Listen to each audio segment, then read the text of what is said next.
All right. Thank you very much. I think we're ready to begin today's press conference.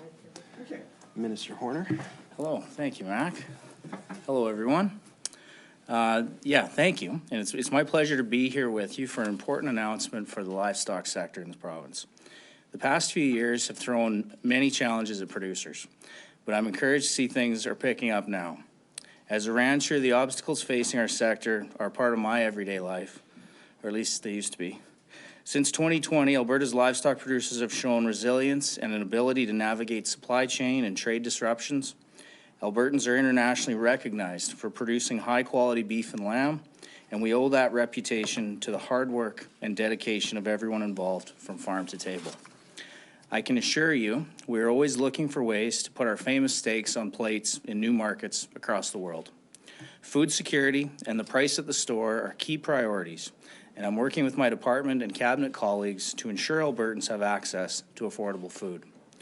The world is looking to Canada to be a leader in food production and a solution to the growing global food shortages.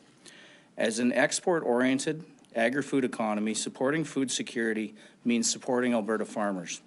Today, we're increasing the Feeder Association's loan guarantee to $150 million to give livestock producers greater access to low-interest capital loans.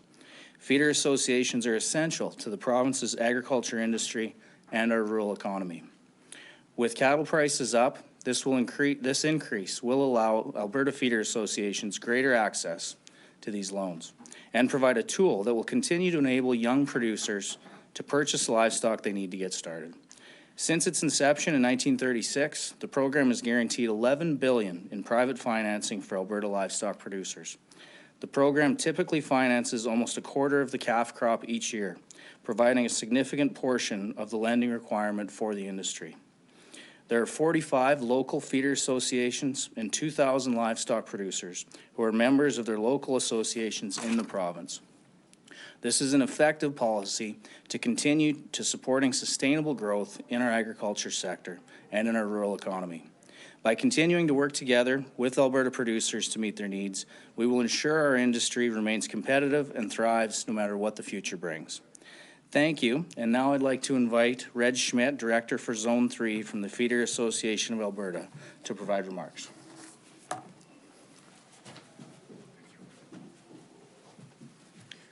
I'm going to echo a lot of the things, and thank you, Minister Horner, for providing this opportunity for us. So greetings from the Feeder Associations of Alberta. On behalf of our Provincial Chairman, Philip Lamerding, and our 45 feeder co-ops across Alberta, I'm very excited to be a part of this announcement today. The partnership between government and local feeder co-ops remains one of the most successful and longest running programs available in Alberta. Dating back to the 30s and updated numerous times since, this program continues to support, as the Minister said, more than 2,000 existing family farms. This also, as the Minister had said, offering young farmers and new entrants to our industry access to capital that they would have no other way of getting to help the long-term sustainability of our industry. The feeder associations play a huge role in maintaining the fabric of rural Alberta. Cattle producers, both large and small, have access to capital to add value to livestock thanks to the Feeder Loan Guarantee Program. In a time when the government guarantees are perhaps seen negatively, this program continues the long-term success. This announcement provides the additional capital needed to offset the increased cost of cattle and room for this program to grow additionally. So, big thank you, Minister and staff. Your whole team continues to provide steadfast support to our program and feeder associations in Alberta. Thank you. All right, and with that, we will move on to questions. Everyone will get one question and one follow-up. If you could please state your name and outlet first, we will go to the phones. Thank you. Doug Ferguson, Western Producer. Hi there. I'd like a question to Mr. Horner. Just wonder what the progress of the beef competitiveness study is. Great question. I believe it's still on pace to be delivered to our office by the middle of December. I haven't heard otherwise, but we're all looking forward to seeing it. Okay, and any problems with the study, and also just want to get your perspective on price transparency in the system, if that would help producers? Well, that was one of the goals of the study. It's in the title, I believe. You know, that's what we're looking to find, what could be done, what levers there are, what policies are available to this government. So we're all excited to see it, but I haven't had a preview yet. Thank you very much. Can we move on to the next caller? Thank you, Josh Aldridge, Calgary Herald.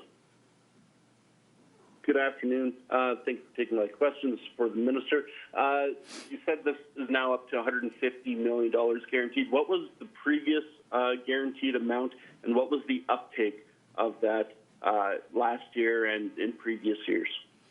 Well, it is currently at $100 million, and it's completely full and used up. In fact, in the last few weeks, the board's done a good job being nimble and moving things around, so associations have stayed able to lend this money to their patrons, but it's entirely full. And it's full right now, but have you seen that demand for it increase? Obviously, to go up to $150 million from $100 million, obviously there has been an increase in demand, but how much has that increase or that demand increased in recent years, and how much of that was due to the drought that we experienced in 2021? Well, I'd say the demand's always been steady. I could ask Reg to supplement, but the main reason for the growth and need for this raising of the guarantee is the price of cattle.